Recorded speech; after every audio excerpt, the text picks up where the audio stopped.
welcome everybody to this evening about saddle fitting with Amanda Anderson. Thank you very much for coming with so many, and thank you to Stuben for sponsoring this and for organizing this. Amanda is going to do it a little bit different than what Brad did the first time. We in the middle of December we had another saddle fit meetup, and Amanda is going to tell us what the difference is going to be. This is more biomechanics and anatomy, but she can explain all about that. But I would like a little applause for Amanda because she's amazing. Let me prove it first. I've listened to her before, and she is so knowledgeable, and it's really a treat to have her here. So I hope you all enjoy as much as I do. Thank you. Thank you. Thank you.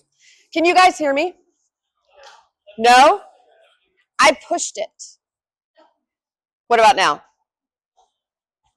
Technology doesn't work with me. I'll let you turn this on. All right, there you go. Hello. Yes? Oh, there we go. Ha-ha! Perfect. All right, everyone can hear me? Because I have a really good outdoor voice as well, but I don't want to have to scream. Okay, so my name is Amanda Anderson. I've been a saddle fitter for 25 years. My primary job now is I'm a necropsy tech for a rehab and research facility in Southern Pines, North Carolina. My primary job is dissecting horses for research, with my goal and my job as researching saddle fit injuries. That's the research part of it. The rehab facility, the horses come in, they're performance horses. We only deal with back issues and body lameness. So I see the horses that come in, I see their saddles, I see what's going on with their half pads, their girths, and we see their backs before these horses come through rehab. We put them through rehab, I saddle them when it's appropriate, and I know what saddles the horses are leaving with when they're healthy, and we keep them healthy over time. So my job is to tell you guys, to show you anatomy and biomechanics and how to keep a horse healthy under saddle. You guys are the grooms, right? Everyone's a groom here for the most part? Oh, wow, not so many. Well, okay. So if you smoke, it's better to stop before you get lung cancer. It's always harder to cure lung cancer, right? It's better to stop before you damage your lungs. With these horses, there is nothing that is localized in their bodies. They use their entire body for locomotion. We can isolate an arm. If I break my arm, I can still walk around. I can still use my left hand or my right hand. These horses have to use their entire body for locomotion, and it's very hard to isolate something that is broken or injured, especially since it's usually the back, and that's what we ride. And so what I want to try to do is empower you guys to recognize what happens before they get injured. And in order to do that, you have to know anatomy, because if you don't know what is normal, you don't know what is abnormal. If you don't know what to look for in saddle fit, you don't know what to look for when something is going wrong. And I just hired a guy to do a YouTube channel for me. And he's like, look, go out and look at YouTube and go look at saddle fit videos. And I probably spent an hour, and I was so bored. And everyone is just kind of saying the same thing. 3 fingers, make sure it doesn't rock, blah, blah, blah. And all that is formulas. And formulas are good. But what you'll notice about formulas, and if you spend enough time on YouTube, they go, oh, well, sometimes it's 3 fingers, sometimes it's 2, sometimes it's on the side of the withers, sometimes it's not. Sometimes the pommel and cantle need to be like this, sometimes not. So how do you guys know when you guys hire a saddle fitter if they're telling you some formula that may or may not work for your horse in your saddle, or if they're actually telling you the right thing? And that all comes down to anatomy. You guys, we generally don't let people on the road unless they've been through driving school, right? You have to know the rules of the road before you actually go drive most of the time. And the same thing for physios, saddle fitters, grooms, riders. You guys should have a base where you understand some anatomy. You don't have to retain all of this, but I really do want to drive home today what is so important to keep the horse happy under saddle, because if they're happy under saddle, they're going to work their hearts out for us. So How is he doing? He's good? Just turned 5. Yeah, so I'm going to talk really fast because we have a lot to go over. And there will be questions and answers afterwards.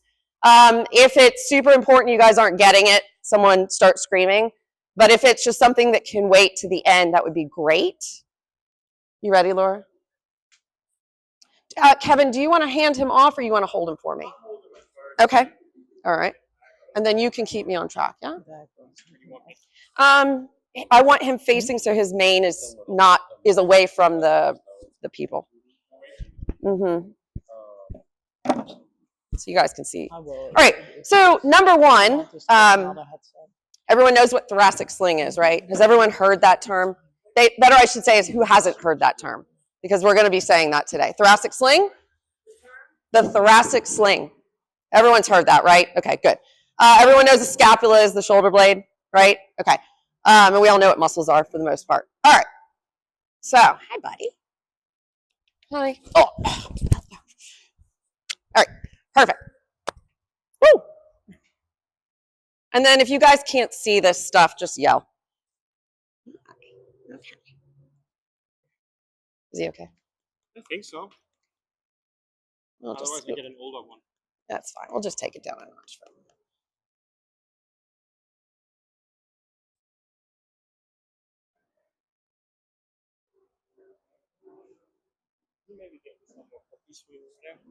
All right. We're going to start with the scapula. Humans are omnivores. We do not have a cartilaginous cap like an herbivore does. So horses, cows, elk, moose, deer have a large cartilaginous cap that comes off of their actual scapula bone. So this is your, oh, I've got it right here too. So this is a horse's scapula.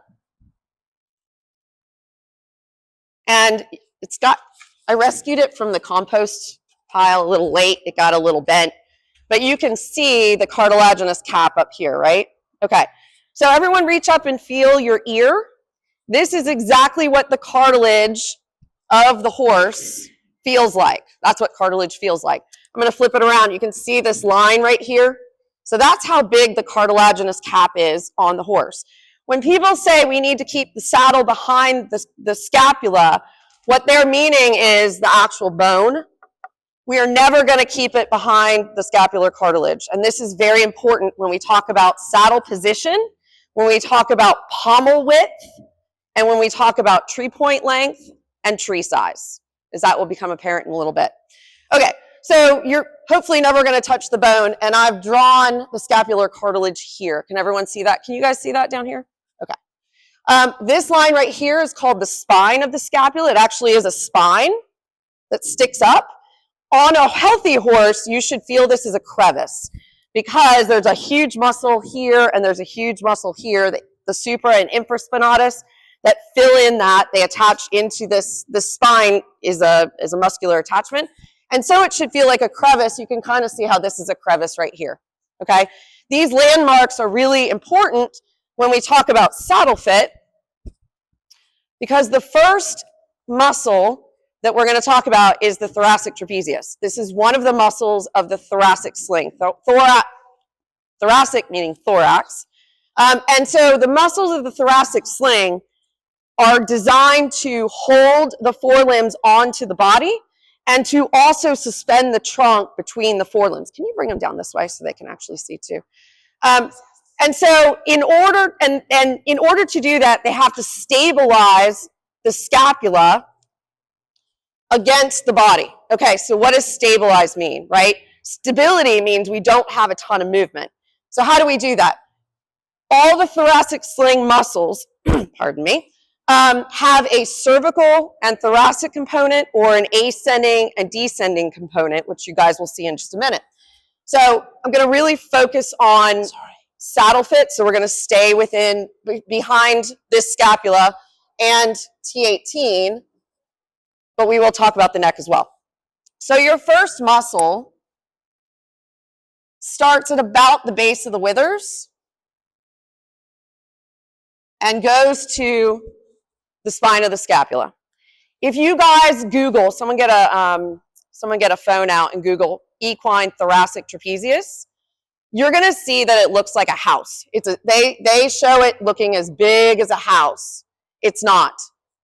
You can actually take your fingers and put them right here against the backbone and come down, and you will actually feel the border right here. That's really, really important, because there are a lot of saddle companies out there that will tell you that it's impossible to avoid the trapezius because it's so big, but it's not.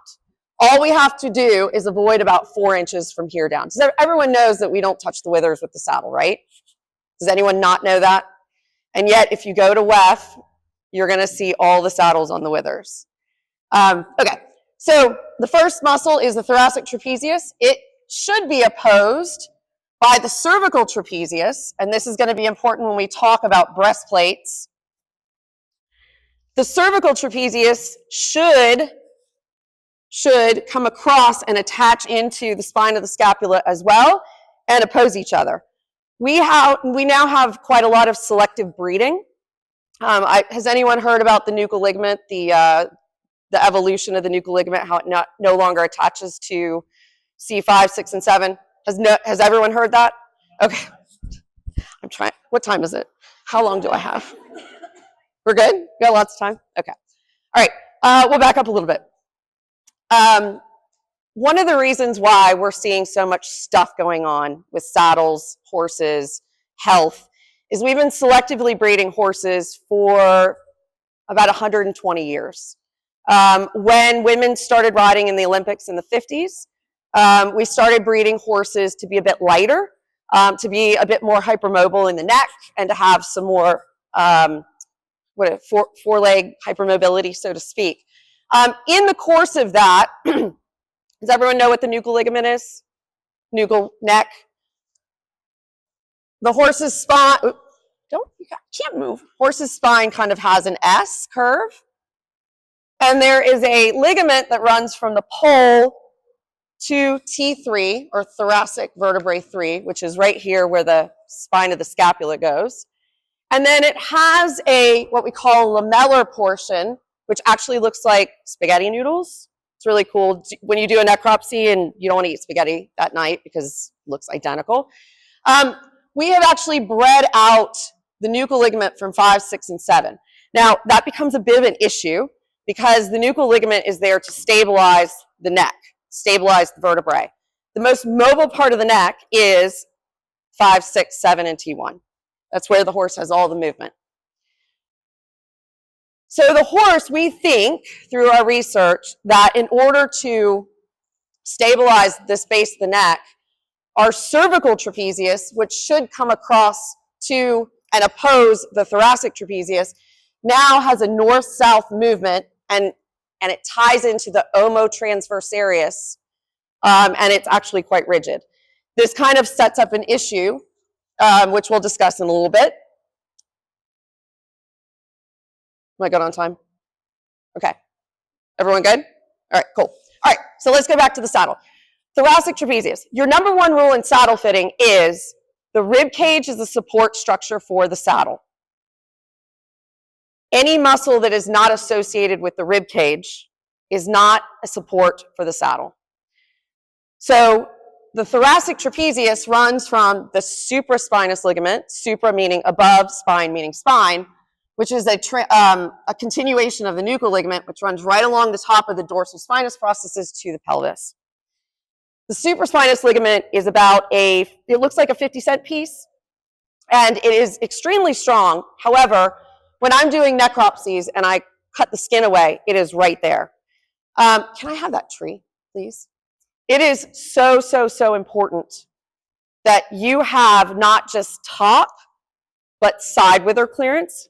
But when we talk about wither clearance, have you guys ever seen a tree? You guys, if you were here, December?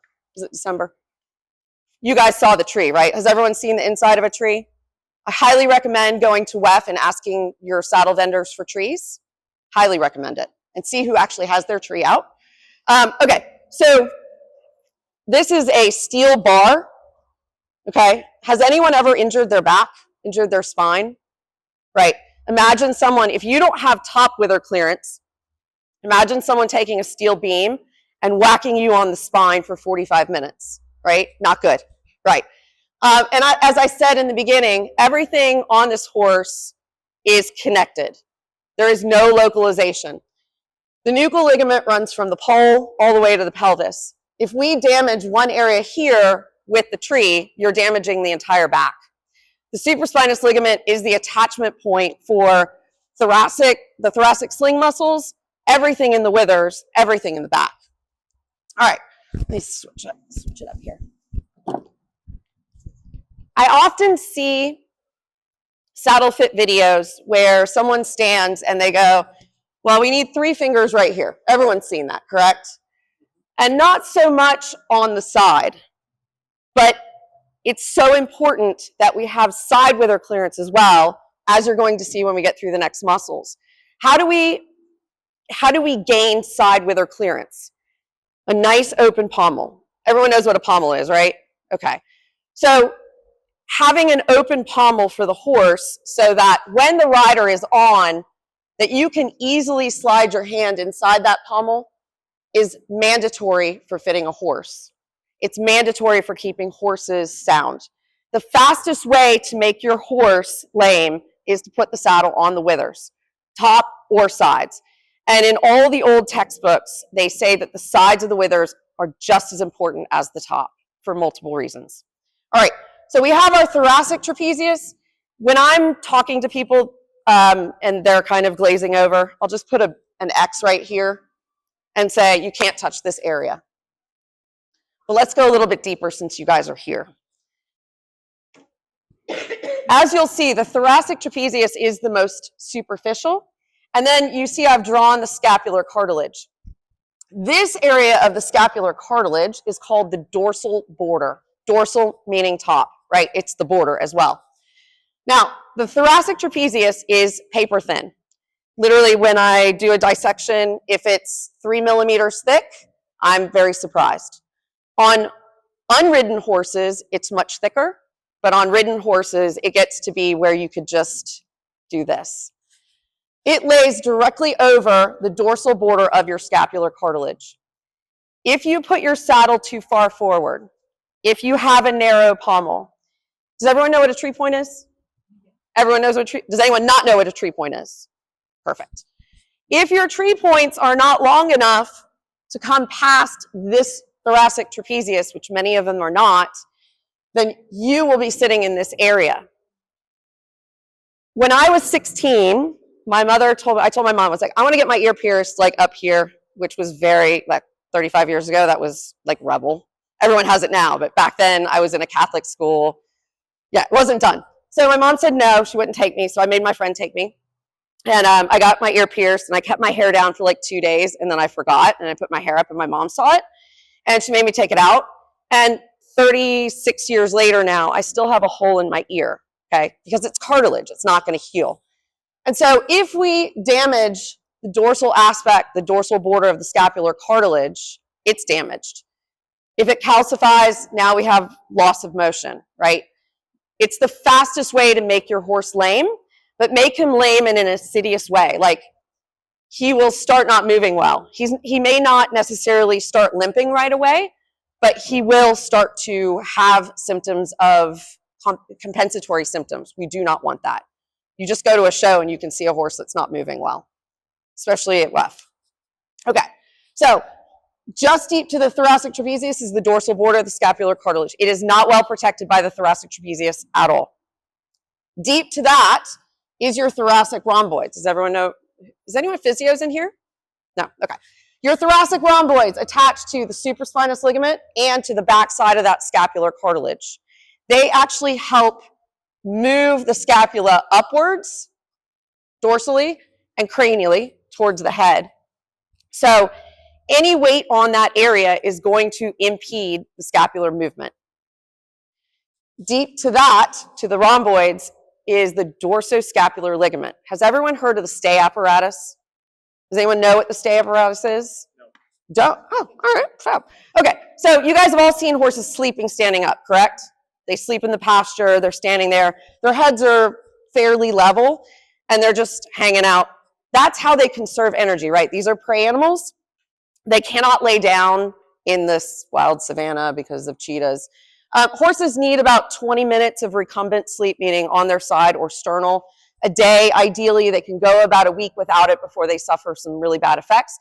But in the old text, they say, if you put the saddle on the horse's scapula or withers, it will affect the horse's knees. They will stumble and trip before their time, and they will get very tired early. They didn't know that part of the stay apparatus back in 1933, they didn't know that part of the stay apparatus is actually located in the horse's withers. In 2008, they found the dorsoscapular ligament. They found that through a dissection or some research. And so now we know that this ligament that attaches into the supraspinous ligament attaches into the backside of the scapula, and then attaches into the serratus, a muscle that we're going to talk about in a little bit, and runs down the horse's knees and into the foot. So if your saddle is sitting on the withers, pinching the sides of the withers, we are damaging the stay apparatus of the horse, which means that he's going to find it difficult to sleep standing up, which they need to sleep standing up because they can't lay down all the time. And if we damage this wither and the shoulder, they're going to find it difficult to lay down. Has anyone ever seen a horse struggle to lay down? Right. You'll see horses that have hock abrasions, and you'll see them have fetlock abrasions that don't heal. Sometimes riders will go by the socks. You'll see them in their stall backing up and trying to prop themselves up, and they'll stand with their head way down. And that is the signs of sleep deprivation, sleep collapse, right? We don't want to get to that point. Once we damage the shoulder, once we damage the withers, they get damaged. So again, nothing on the withers. All right, deep to the thoracic rhomboids is what we call the spinalis, a muscle, which is exactly what it sounds. It only attaches to the spine.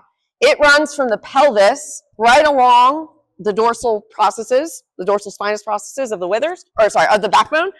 It gets biggest at the withers and runs into C4 through 7 here. I call this the red triangle of death, because if your saddle is in that area, you are damaging everything in their back, from the shoulders to the pelvis. When I get past the rest of these muscles, I'm going to show you the saddle design that you guys need to prevent the horse from having sleep deprivation, which we deal with all the time at the rehab facility, from having asymmetry in the shoulders, from having bulging shoulders. How many of you guys have seen horses that have big shoulders that just pop out, where you can actually visualize the scapular cartilage and it look with the big dips? We don't want that, right? Okay, so we doing okay on time? Oh, thank you. She's also available. What time is it? 6:30? Perfect. Okay. All right. So now I've just talked about all the muscles we can't sit on. Let's talk about the muscles we can sit on. And I always tell people, don't be a loser and put your saddle on the withers. You want the 2L muscles. You want the longissimus and the latissimus, okay? Anyone who weightlifts, the latissimus or the wings, so like if you see a guy going like this, it's this muscle right here. I'm going to draw this on you in a minute. All right, so your longissimus, if you are just a normal sized human and you put the knife edge of your hand against the spine, your longissimus is, most horses, is about as wide as your hand like this. That's an easy way to find it. I'm actually going to palpate it. Longissimus is a very, very thick, meaty muscle. And when I say it's 8 inches, ladies, I mean it's 8 inches, okay? The thoracic trapezius is paper thin. The rhomboids are maybe a centimeter thick. The spinalis is fairly large here, but it's not that big of a muscle. But the longissimus is, we're talking like this. So if you guys like ribeyes, that's what you're eating. The longissimus runs from, again, the pelvis all the way into the base of the neck. Now, we have two muscles of the back that go from the pelvis to the base of the neck. This is why saddle fit issues can show up in the neck and why neck issues can trigger saddle fit issues, right? We see a lot of, I know like the byword right now is ECVM. You guys have all heard of that, I'm sure. A lot of neck arthritis in C5, 6, and 7 because there's not a lot of support. Again, it all goes back to we have to get preventing saddle fit issues from the start. All right, so here's your scapular cartilage. We've talked about the dorsal border. This here is the caudal angle. All right, on a horse, I don't know if you guys are going to see it because it's a little crispy. But can you see this dog ear right here? See how that kind of comes out like this? Can you guys see that? This is called the caudal angle. The caudal angle, caudal meaning tail, right? So you have cranial, caudal meaning tail. Okay, so as I said before, we should never sit on the actual bone, but you are going to sit on or close to the scapular cartilage no matter what you do. The scapula is the forward border for the saddle. No matter what you do, the saddle will move forward until it touches the caudal angle. There's 37 miracles in the Bible. Knows. Yeah, I called her. She knows. And not one of them could Jesus keep the saddle from coming up to the scapulas. Yeah, this is why asymmetry in the shoulders is such a saddle fit issue. Because when one shoulder is further forward, the saddle will twist into that further forward, right? So the scapulas are the forward border of the saddle. When you have even scapulas, because you have a healthy back, then you don't have saddle fit issues like you do if the horse is uneven. All right, so one of the two muscles that we sit on is this thick, meaty longissimus. This is deep. The reason why we can sit on it is associated with the ribs. It is a muscle of it sits on the rib shelf. It runs deep to the scapula, goes underneath it, and attaches into the base of the neck. Now, I said we're going to sit on this scapular cartilage. What is protecting the caudal angle from the tree point of the saddle? The lats, the latissimus dorsi muscle, comes off of the spine, off of the thoracolumbar fascia, drapes over the caudal angle, dives underneath the triceps, and goes to the humerus. The latissimus is 4 inches thick, and so this caudal angle is sandwiched between the very thick 8-inch longissimus and the very thick latissimus. Two muscles that are associated with the rib cage that we can sit on, and it's protecting that caudal angle. But there's more. On the back side of the scapula is an area. Can you see the clean area right here? It's called the fasces serrata, the face of the serratus. Has everyone heard of the serratus muscle? Everyone? No. Okay. All right. So the serratus muscles, there's two. There's a cervical and a thoracic component. They are the primary muscles of your thoracic sling. They are the strongest muscles in the horse's body to hold the forelimb onto the body. And I'm just gonna, can you guys see this? I have other colors. All right. What's that? Okay, thanks. Oh, over here. Oh, you're good. It's fine. It's good. These boots. All right. So where you guys give neck shots, I don't because my horses get hematomas, but when you guys give shots, that's in the serratus cervicus, attaches into the cranial surface of the fasces serrata, and then the thoracic component comes and attaches into the same area here. Has anyone ever seen illustrations where they say that the scapula moves like Forrest Gump waving to Lieutenant Dan. It goes like this. Yeah, we're going to get into scapular movement in a little bit, but the serratus cervicus, meaning the cervical serratus, and the thoracic serratus attaching into the top part of your scapula prevents the scapula from moving like Lieutenant Dan, or sorry, Forrest Gump going like this to Lieutenant Dan. It does a queen wave. Just goes like this. That's really important because when they're trying to sell you a saddle, or they're trying to fit a saddle, and they're telling you that the scapula moves down like this and we have to do some crazy stuff, it's just not possible. It's backwards, but the scapula does not do this thing. We would have to cut all the neck muscles off. It just does a nice little queen wave, like this. Just goes like this. All right. The thoracic serratus attaches into the back side of the scapula on this clean area right here. And it comes off of where this caudal angle is. And it strongly holds the caudal angle into the horse's body. So when I have a horse on the table in a necropsy, the dorsal border here, which is affected by a too narrow pommel, short tree points, a saddle that's too wide, point billets if the horse doesn't need them, half pads without a gullet channel, or someone who's flocked the heck out of the front of the saddle, or a too narrow gullet channel. This area, the dorsal border of the scapular cartilage, is the furthest away from the midline.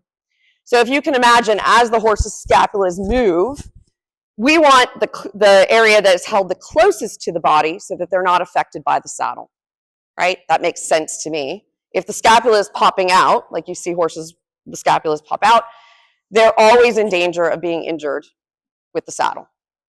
Always. Okay. Can you come and help me really quick? Thanks, man. Hi, buddy. He's doing really good. Yeah. Okay. Okay. So the serratus cervicus and serratus thoracis are designed to balance the scapula, hold them closely to the body, prevent movement up here on the dorsal border, and help move the scapula forward and back. All right. Now we're going to start getting into some saddle design. How high, who rides dressage? Everyone. Perfect. How high do the girth buckles need to be? Okay. Do you know how high above the elbow and why? Probably not, but. All right, I'm going to show. So some horses will only do this once. Some horses will try to kick you, and some horses will always show it. We do absolutely need the buckles to be, so this is your elbow area here. We absolutely need the buckles to be above the elbow. Can everyone see this area of the horse here? Okay. Watch him flinch. See him flinch? We'll try it again. See him flinch? Right? One more time. Okay. So there's a superficial nerve called the lateral thoracic nerve that comes off of the brachial plexus in here, and it travels across the horse's barrel. Does anyone ever whack their elbow on I whacked it on a bucket the other day. I was filling buckets and I whacked it, and then you're just walking around like this and it really sucks. Yeah. And if you're a woman, or I guess a dude nowadays, if you've ever worn an underwire bra, has anyone ever worn an underwire bra? I had to before I was like, yeah. And it sucks because that metal is right on your skin. And so we want the buckles to be above this nerve. This nerve runs across, and you can see here's the serratus. It is just south, just below the bottom of the serratus muscle. This is also the area of rib cartilage. Cartilage, as we've said before, is extremely fragile, extremely flexible. We need the rib cartilage to help the ribs expand so when he breathes, he can breathe properly. So we want the buckles to be as high as possible. If you have a riding pony, a German riding pony, or some pony, and you're riding dressage, and your flap is long, and you can't get your girth above this, we need to move you into a long girth, which is actually really good for stability. Okay, all right. Your pectoralis muscle, you guys know what the pecs are, right? Oh, sorry. Sorry about that. Yeah. Pectoralis muscle, I like Henry Cavill a lot. And he's in the Highlander movie. I just saw it. He looks really good. Huge pecs, right? Horses, here's your pectoralis muscle.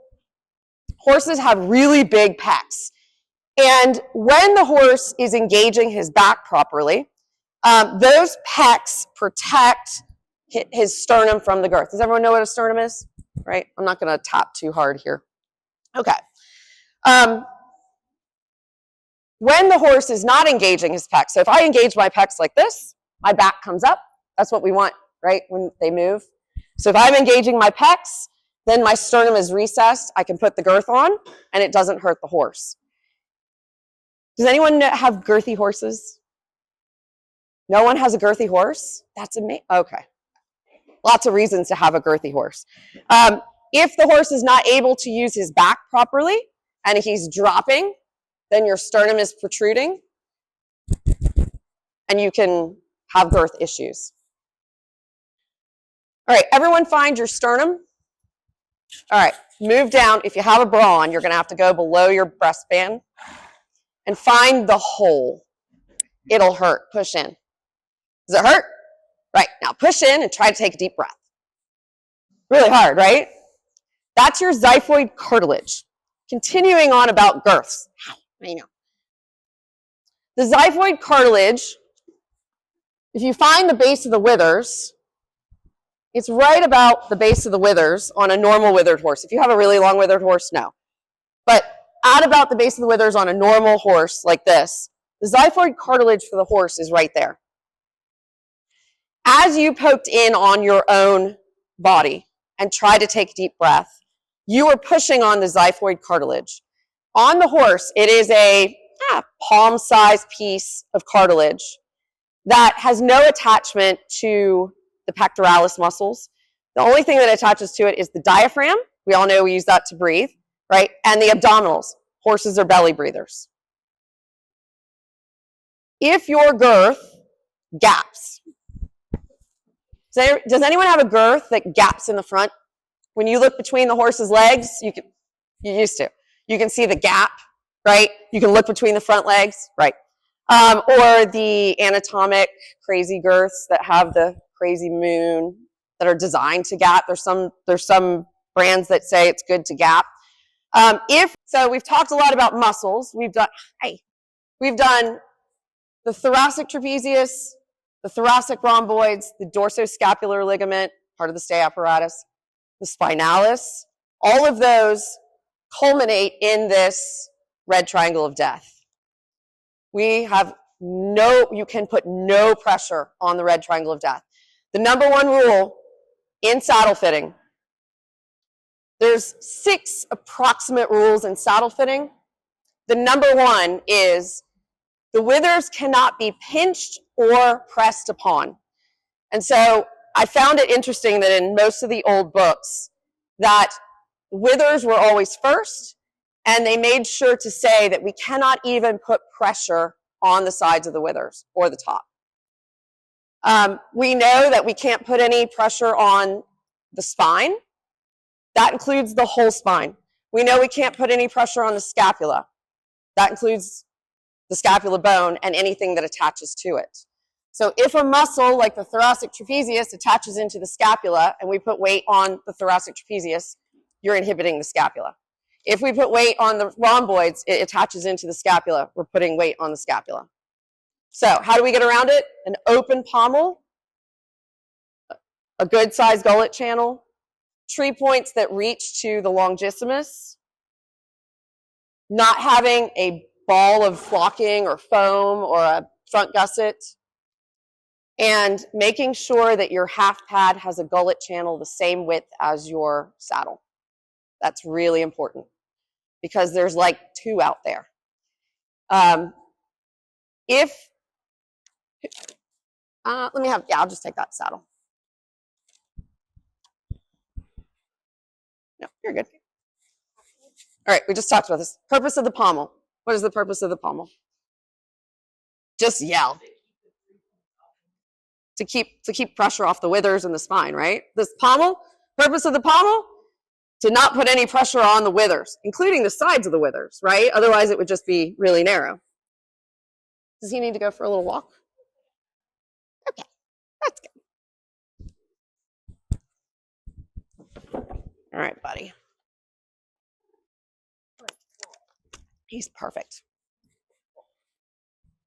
All right. Hi. We'll do purple. Okay. Tree. Purpose of the pommel, stay off the withers. Purpose of the tree point, this is a tree point, goes to the first really rule of saddle fitting is the support structure for the saddle is the rib cage. There's only two muscles associated with the rib cage, the longissimus and latissimus. The longissimus runs along the rib shelf and into the base of the neck. It does not run along the tops of the withers. This is the spinalis. Your latissimus literally sits right over the top of it. Your tree point is designed to be long enough to reach the longissimus. If it's not long enough to reach the longissimus, you're sitting on the withers, and you will cause great damage to the horse's shoulders and the horse's back and everything about it. I'm going to set this on him. I don't know if this tree is the right size. I've never seen this horse before in my whole life. But when your saddle, obviously with the English saddle, your tree never sits right on the horse's back like a Western saddle does. When your saddle, can I have this Genesis special? Because it's a double. She's going to go get a saddle so you can see it inside the saddle. Your tree point needs to be long enough to reach the longissimus, which is very easy to find even if you're just a rider. Needs to be long enough to reach that. And the first rule of geometry, two parallel lines never intersect, right? When we have a saddle that is too narrow, too wide, not fitting, it means that some hard part of the saddle is not lying parallel to your horse's sides. So a saddle that is too wide, does everyone know what a too wide saddle means? It means these points are coming away from the horse. What you'll see is you'll see the saddle doing this when they're posting, or right? So, actually, I'll take that real quick. Your tree points need to be the correct length as well as lay parallel to the horse's sides. All right. What is this? That's blasphemy. Blocks. Gross. Thanks. Okay. If you have a monoflap, it's a little bit harder. Yes? You're good? Okay. Can you get, it's kind of hard to, is this y'all's saddle? Oh, good. I'm going to draw on it then. They can bill me. There we go. Can you guys see that? There's your tree point. Just sits in the saddle like this. Can you guys see it? Purple. I should have glitter. It'd be great.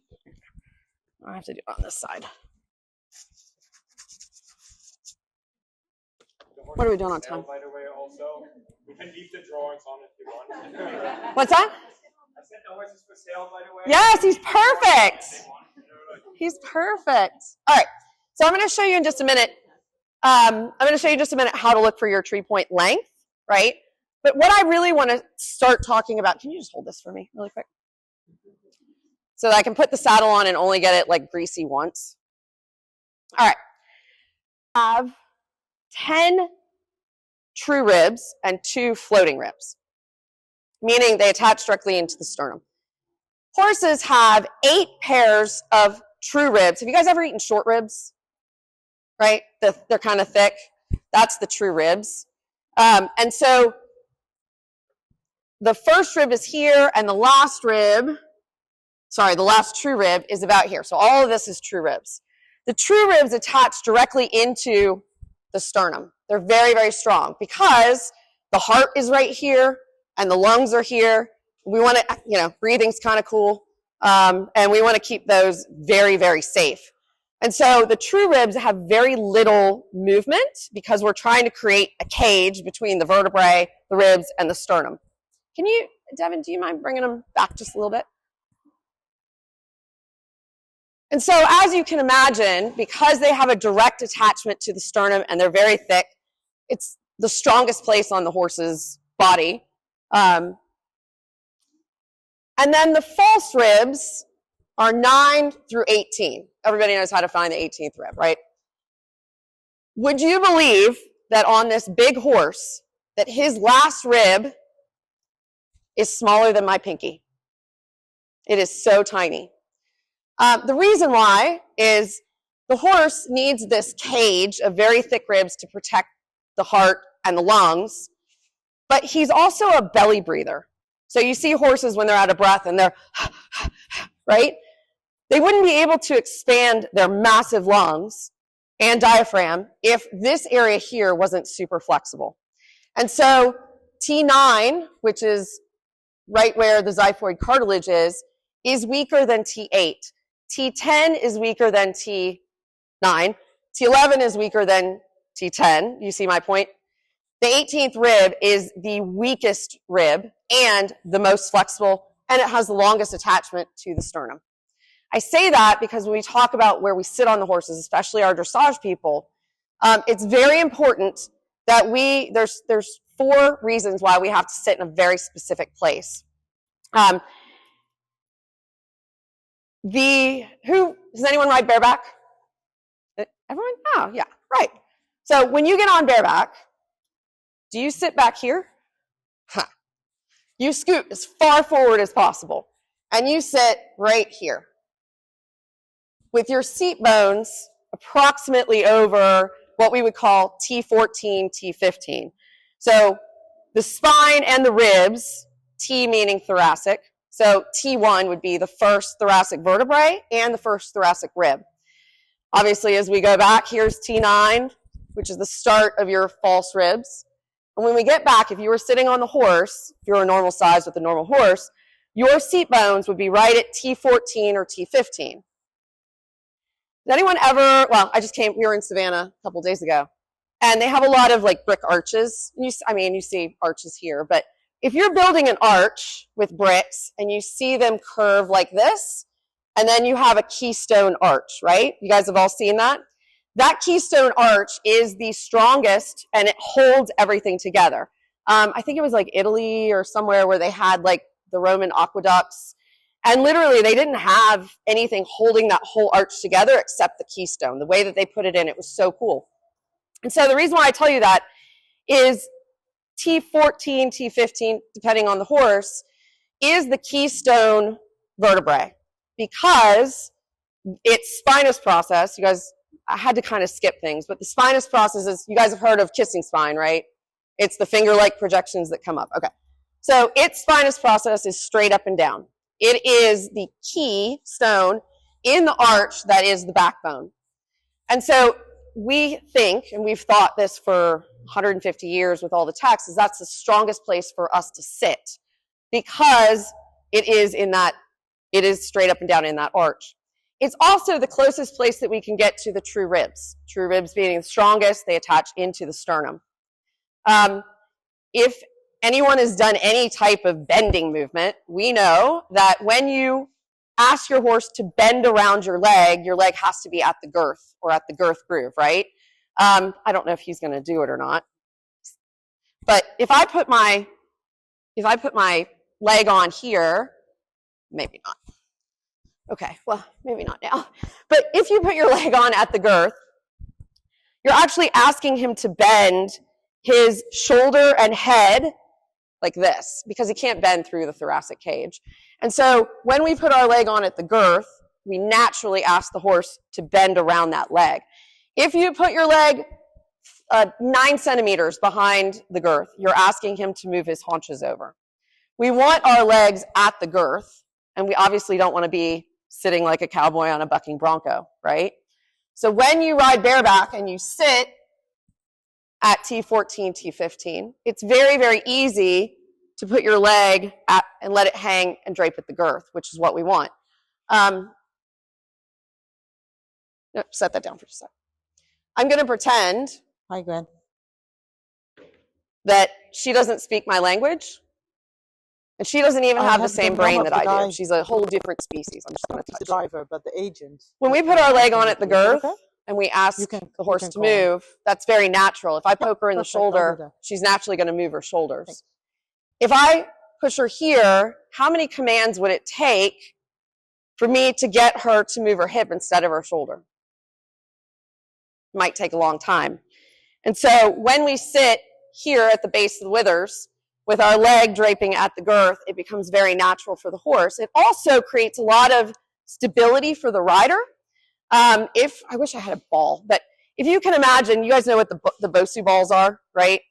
If I am standing and trying to sit around one of those balls, the only way that I can wrap my legs around it and have full security is to have my leg at the narrowest part of the barrel, which is at the girth. So we start to get very, very stable.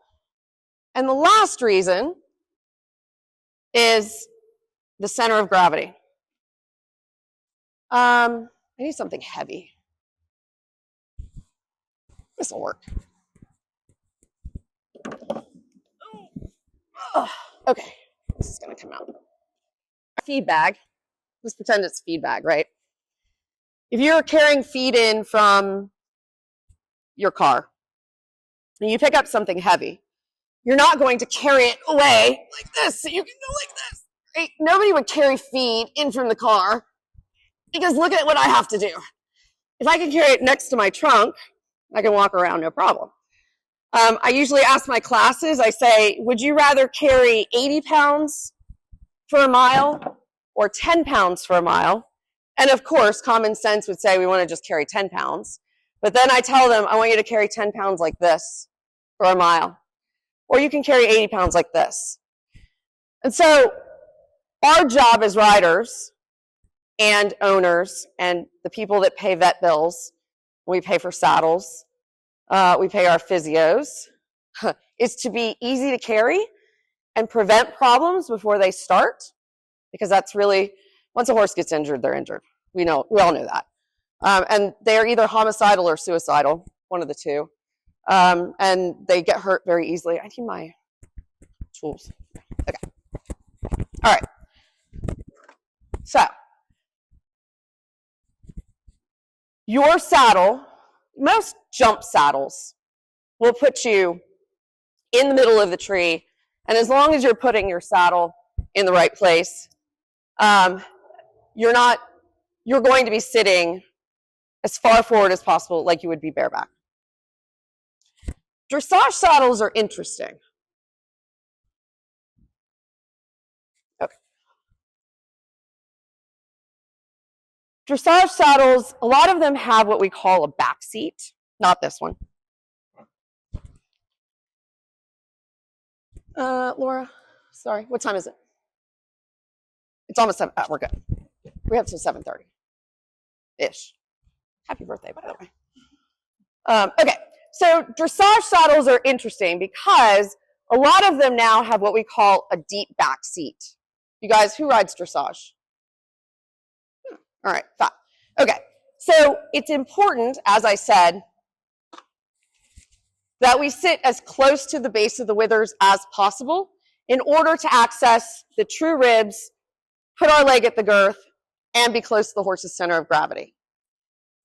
There are a lot of dressage saddles that will have a very deep cantle. I've seen like the 90-degree cantles. We do not want to sit the rider against the cantle. We want to place them in the middle of the saddle for multiple reasons. If we place the rider at the back of the saddle, can you guys see this? We tip it. The front of the saddle comes up, and then we get this seesaw motion on the horse's back. Even though we can add a billet in the front, right, we're still getting this because the rider is against the back of the saddle, which, as I said earlier, T18 is the size of my pinky and super mobile, super flexible in order to allow the horse to breathe. The part of the back that has the least amount of movement is T1 through T9, and then it starts to move quite a lot back here. We want to stay in an area that doesn't have a ton of movement. You're going to get movement anyway. But we want to sit the rider as close to that as possible. We want to sit it in the middle of the tree. Okay, so another reason, everyone knows what flocking is. Some people have foam, some people have wool. There's a big debate about that. Not here to debate that today. But the purpose of the flocking, which is in your panels, is to take the rider's kinetic energy. Okay, you go up and down at the posting trot, you're cantering along. And so when your kinetic energy goes down into the middle of the tree, it will go forward and it will go back. And you have equal amounts that you can distribute the weight over that entire tree. If you're only sitting at the back of the tree, then the kinetic energy can't go all the way through, and you're focusing the rider's kinetic energy over the weakest part of the horse's back, the furthest from the center of gravity. Your legs are nowhere near the girth, and the saddle is doing this. And so to make it easy for your dressage horses, we want to put the rider in the middle of the tree. This is a centered seat. This one's a little bit easier.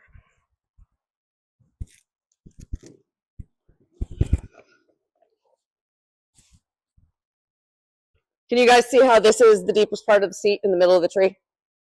Right. And so that makes it the easiest for the horses.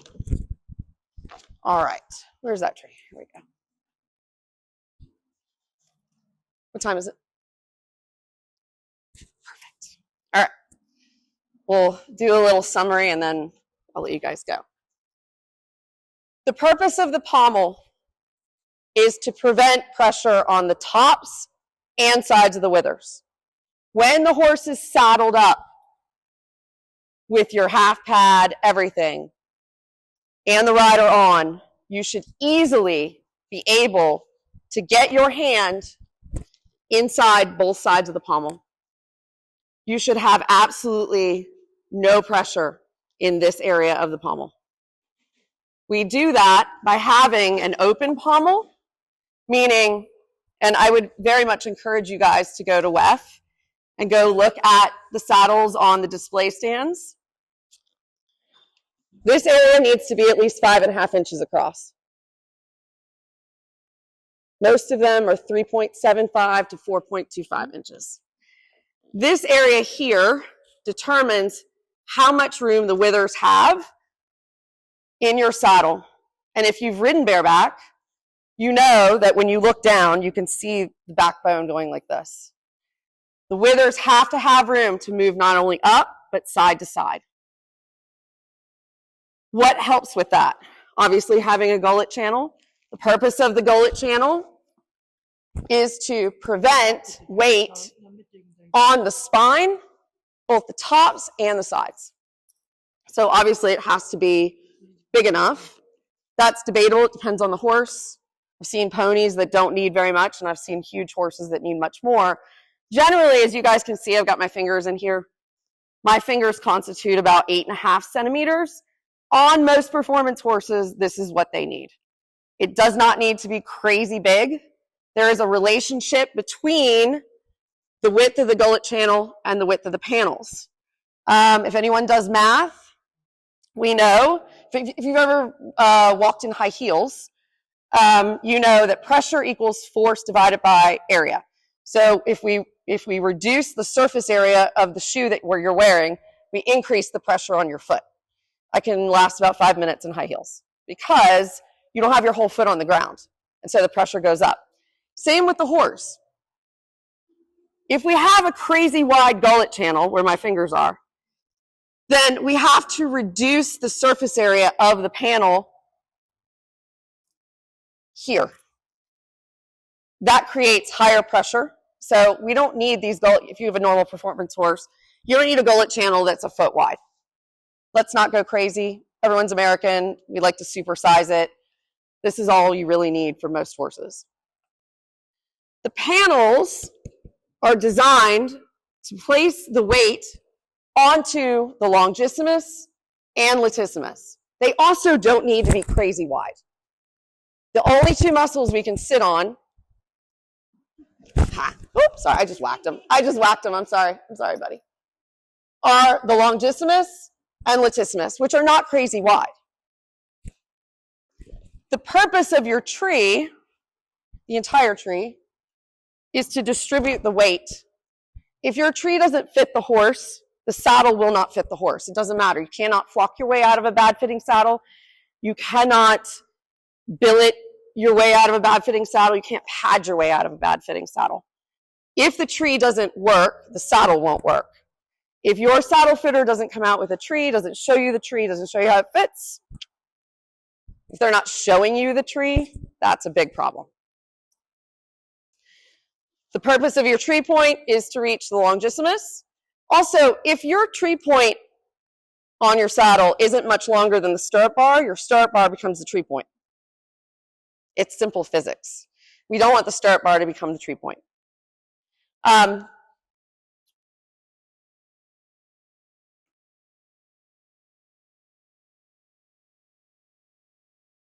Remind me what I was going to say. All right, really quick. Any questions? In a jumping saddle, is there such a thing as the Yes. Although it's best to get, yes, because it can create stability. Okay, so you don't want to get the buckles here under your leg.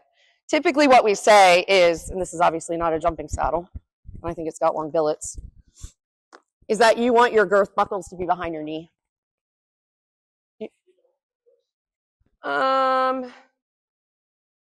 Yeah. I feel like if he walks away, I'm gonna, yeah, thank you. Yes, I think so. You guys, yeah, we can always bring something out. Okay, yes. So you want the buckles behind your knee. Long girths are better than short girths for 1,000 reasons. Short girths came when we started, they really got popular with like the monoflap stuff, and then with the dressage riding, where we have a bit of a straighter leg. And so having the girth buckles underneath your knee was a bit of a problem. However, for the horse, having a thick sweat flap that protect the buckles of the girth, having this versus anything on a short girth is going to be 1,000 times better for them. You also get much more stability the closer you get your buckles to these billets. When I have a really round horse or a rider that's not super balanced, and I can go to a short billets and a long girth, and get their knee a little bit shorter, bring their stirrup up a little bit, they gain a lot of stability, and you get a lot more stability for the roly-polies. Huh?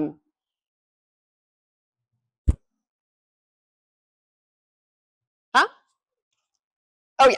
All right. So you've decided that you have a saddle fit issue, or gosh, I don't have wither clearance. I can't get my hands in the sides of the withers. My horse is girthy, and I mean, how many horses have you've had a horse that's girthy? We've scoped them. I've had the physio out. Nothing is wrong. Let's check the saddle. And so who do you call? There is a lot of opinion about this. And it used to be that saddles were very, very similar back in the day. So like the 1950s, everyone kind of, and this is no hate to this saddle. I think this saddle is the most biomechanically correct saddle on the planet. But a lot of the old school dressage riders rode in stuff like this, a very centered seat, up swept panels, no blocks whatsoever, short billets. You look at all the old school riders, they rode in this. I haven't talked to you about my hate for thigh blocks, and I won't get into it today. But that's the most wonderful saddle on the planet. However, if you call a fitter out that is not familiar with this riding style, they're going to tell you that this riding style is not good because they're used to another riding style. When you call your fitter or a fitter, they need to be trained on the brand that you have. I would not take my Audi to a Ford dealer to have it assessed for a computer issue. I wouldn't take my, wouldn't take my dog to a horse vet. I have a horse vet, she won't take care of my dog. So it really does make a difference who you call.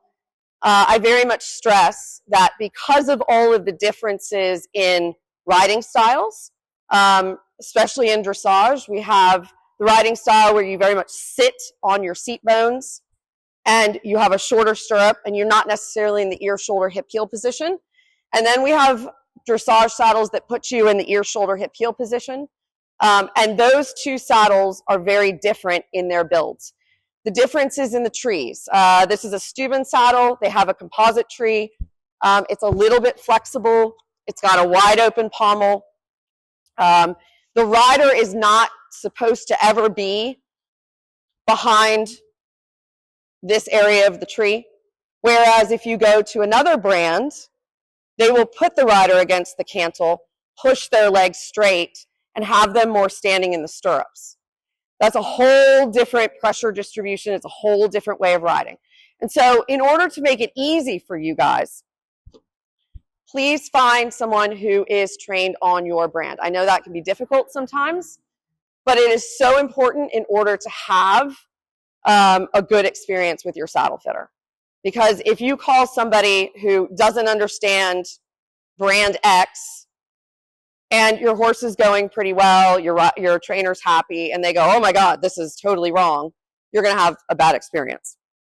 So it's very important. It's also really important to understand we have to, and I didn't stress this enough at the beginning, and I really do want to stress it. If we start with a horse that is not healthy, then we are going to have problems in saddle fit. Saddle is not this magic thing that is suddenly going to make your horse not lame, is suddenly going to create symmetry in the body. It's not. Is suddenly going to make everything magically get better or get you to Grand Prix. It's not. It just isn't. And so it's so important that you give your saddle fitter, you give your horse time to first be healthy and then saddle them. It's kind of like if you want to build a house. Okay, my husband and I built a house a couple years ago. And I just wanted to look at the window stuff. I just wanted to pick out the doors. I wanted to pick out the paint. And my husband was like, we got to find someone to build the foundation. And then it took 6 or 8 months to get the foundation in. I'm like, when are we going to start building the house? Like, I want to pick out my furniture. And he's like, just chill, because foundation is the most important thing. Your horse's back is the foundation. You have to start with a good foundation. If I had rushed it and we had had a crap foundation, then our house would be crumbling. You can build the best house on the planet, but if it's on a crumbling foundation, you're going to have problems, and it's going to show up in the house first. You're going to notice that there's cracks in the walls, or the door is hanging a little bit funky, and you're going to call the home builder and you're going to go, hey, you screwed up my house. But if it's the foundation, it's not the house's fault. And so if we're having problems with the horse under saddle, we have to first consider, is the horse healthy enough for a saddle? What time is it? Okay, I just want to say something. Asymmetry in the shoulders is not normal. This is my soapbox. The horse does not have a clavicle. Does everyone know what a clavicle is? It's what holds our shoulders on. It's the bony attachment of our shoulder and forelimb to our body. Horses do not have a clavicle. We talked about the thoracic sling. I don't have enough time to really get into it, but the horse's forelimb is held onto the body through a network of opposing muscles, your cervical and thoracic trapezius, your cervical and thoracic rhomboids, your cervical and thoracic serratus, ascending and descending pectoralis, your subclavius, et cetera, et cetera, et cetera. All of those muscles are designed to oppose each other and stabilize the scapula. In order for the horse to have a healthy body, you think, the horse puts what, 60% of the weight on the forelimbs, right? 55 if you've got an Olympic rider who's doing a great job. But for your average, like average amateur, like I got a quarter horse at home. She's got at least 75% on that forelimb. She's downhill. If we have more weight on the forelimbs and the forelimbs are uneven, will the horse be able to move evenly? It's just common sense. They can't. What's the definition of lameness? An uneven gait.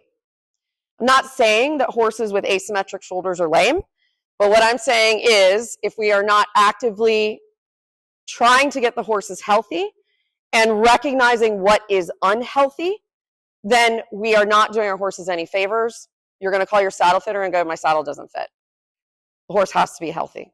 And in order for the horse's shoulders to be healthy and the thoracic sling to be healthy, because it is a network of muscles, ligaments, and fascia, your muscles, your cervical and thoracic serratus, need to be equal in size and strength to each other and equal in size and strength to their partners on the opposite side of the body. That is how you create symmetry in the shoulders.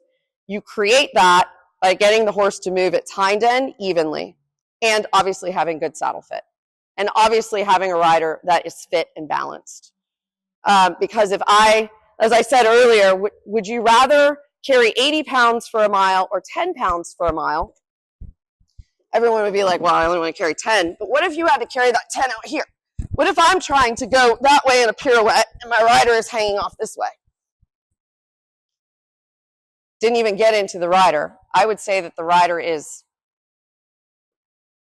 90% of the equation. Because you can have a perfectly balanced rider on a terrible fitting saddle and the horse is probably going to be kind of okay. But if you have the most unbalanced rider hanging off to one side on a great fitting saddle, that saddle is not going to fit the horse because the horse is carrying all the weight over here. So, any other questions? No questions? All right. Gosh. Oh, wait. Oh, yeah, you need that. You very briefly went over the breastplate fit. Oh, yes, I need to tell you about breastplates. Thank you. Okay. Who has breastplates? You, obviously. Okay. So I touched on this at first. Thank you. I have ADHD. I'm so sorry. This is usually like an 8-hour class, and it's in like 40 minutes. And, okay. So we talked about this at the beginning. When we started selectively breeding horses for women riders to go into the Olympics and just start riding, we started breeding the horses lighter. We've bred the nuchal ligament out of C5, 6, and 7. That has left the most mobile part of the neck unsupported by something that is super, super important.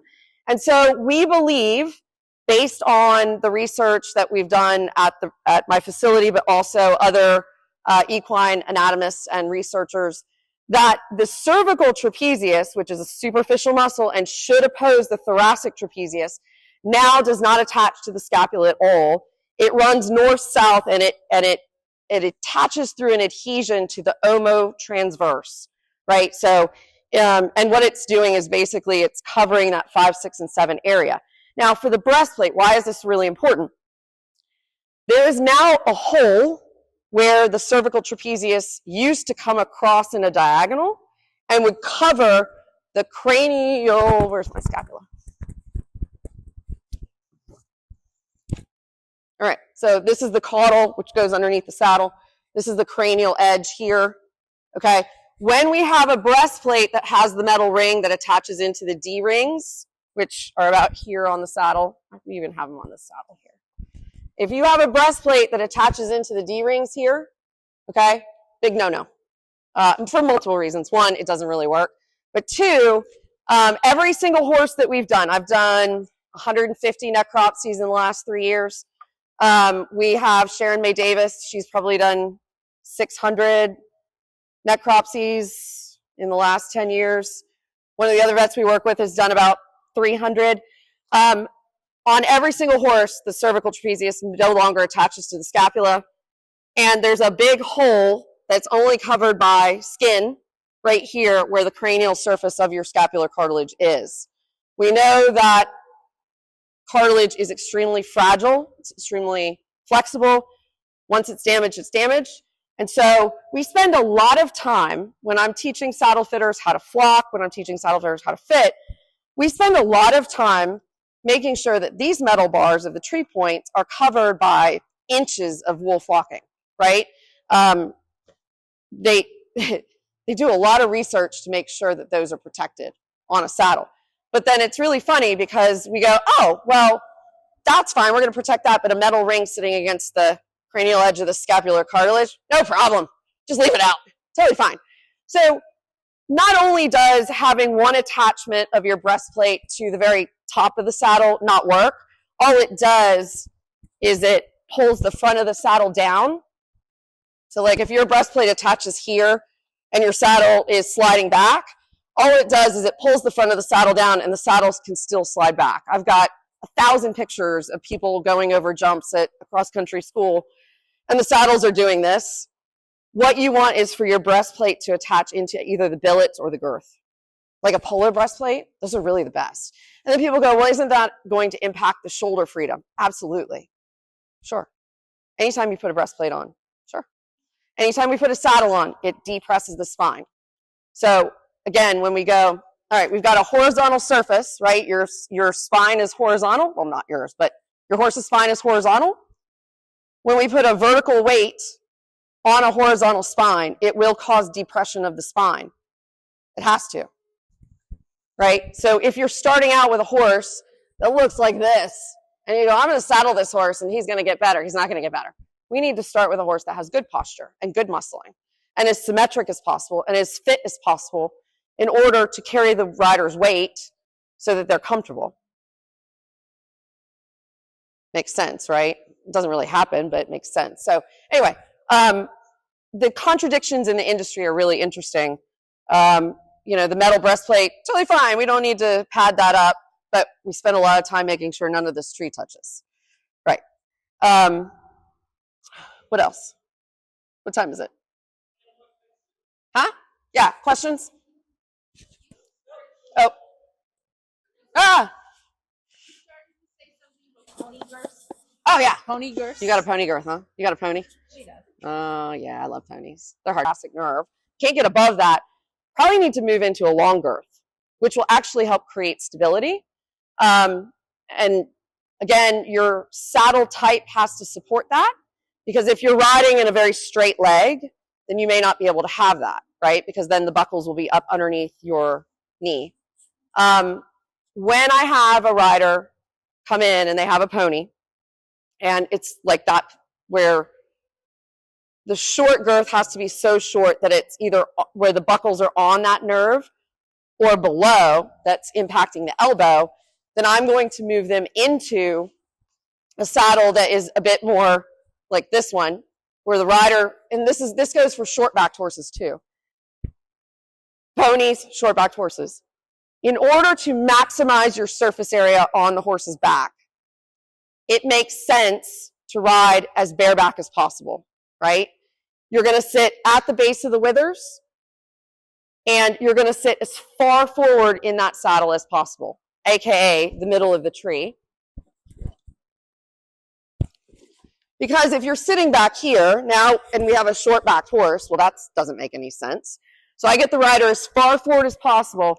I'm going to try to take off as much a block as possible so their legs can get forward. And the more, and I say this with great hesitation, I'm not saying anyone needs to be in a chair seat. We can address chair seat in a minute. A chair seat is not that you're not, quote, ear, shoulder, hip, heel. It means that you're riding like somebody's doing this. Just because you have your knee at a bit more of an angle does not mean that you're in a chair seat. But when someone has a short-backed horse, I'm going to put them in a saddle like this with their knee forward, and then they can use those short billets, long girth, right? Because if your knee is here, your billets can be here, the horse is happy, and I'm going to put them in a cord girth if I can. Amanda, we have 2 more minutes. Okay. So let's do 2 more questions. Yeah. Saying, my question is, putting a rider in a saddle the seat one size smaller, how would that impact the balance, the weight management, or whatever? Right. Great Like, question. what's I love this. the- I love this. Okay. So, did you guys hear that question? Okay. What happens when we put a rider in a seat that's one size smaller? And I assume you're saying in order to fit a short-backed horse. Okay. Right. Because this happens all the time. All right. We're going to go to pressure equals force divided by area. Right. When we reduce surface area, we increase pressure. Okay. So again, we're going to go into, I would never put a rider who needs a bigger seat in a too small seat. There's two conversations we need to have. If the rider is not suitable for the horse, why are we riding the horse? This is the conversations that we need to be having with riders that are not suitable for horses. But let's say they are suitable. If I can get them in a saddle like this, and not necessarily a saddle, but a saddle where you sit in the middle of the seat, I can give them a very small, or best, no block. I can get them super forward. Then we need to think about, where does the tree end? Where does the rider's weight and influence end? We all know we can't go over T18, right? No T18, no T18, no T18. But when you shove a rider in too small of a seat, especially if it's one of those back where you're sitting back here, when a rider's in a too small seat, they can't access what I call the sweet spot, the actual seat. And instead of being able to stay between the twist and the back of the cantle here, they're going to hit the back of the cantle, right? They're going to diagonally go into the back of the cantle. So is it better for a short-backed horse to have a rider in a too small seat that makes them unbalanced and uncomfortable, and where they're actually diagonally weighting the lumbar area anyway by bouncing off the back of the cantle? Or is it better to put them in a saddle that gets them as far forward as possible? They can get their leg a little bit more forward so they can be super balanced. And that way, their weight and influence is not on the cantle. There's one more consideration. And this is really important, and we go back to, who are you going to hire? Because a lot of saddle companies will use one tree for a couple different sizes. So I can't speak for this brand. I don't know which ones. I'm just going to make a generalization. Let's say this is a 17-inch seat. Some brands will just slap a cantle plate. So you guys can you guys see this line here? So that's called a cantle plate. They will slap a cantle plate on that's just a little bit longer to make that seat, to make it a little bit bigger for the rider. Can you guys, I used to have tape. Can you guys see this part right here? Sorry, right here. Can you see that? This is where the cantle, the tree, comes off of the horse. On this particular saddle, the rider's weight should never be behind this. This is why when you see like people riding in Steubens, their weight should really never go past the end of this cantle, or sorry, the end of the jockey skirt, right? We don't want a rider back here because you're behind where the tree swoops off the horse's back. All right, let me go back to this. A lot of brands have, say a rider needs an 18 or an 18 and a half. Are you really getting a bigger tree? You have to ask the brand. So I see people, they go, oh, well, you need a half-inch bigger seat because, or sorry, a half-inch smaller because you're too big, but it's the same tree. So you're not actually reducing the surface area on the horse's back, you're just making the rider unbalanced. And if they're back here, the tree is now doing this. So to me, it's one of those very difficult situations. And it's something that needs to be, I think we really start needing to address rider suitability and what are we actually getting in the saddle, right? And so like if you're hiring somebody that doesn't have any training on the brand, you're not necessarily going to get good advice. And I'm not saying everyone trained on every brand is a great saddle fitter, but I'm not going to take my Audi to a Ford dealer and expect to be like, this is going to be great. You understand what I mean? So did I answer your question? Okay, cool. Now we don't have more time. Okay,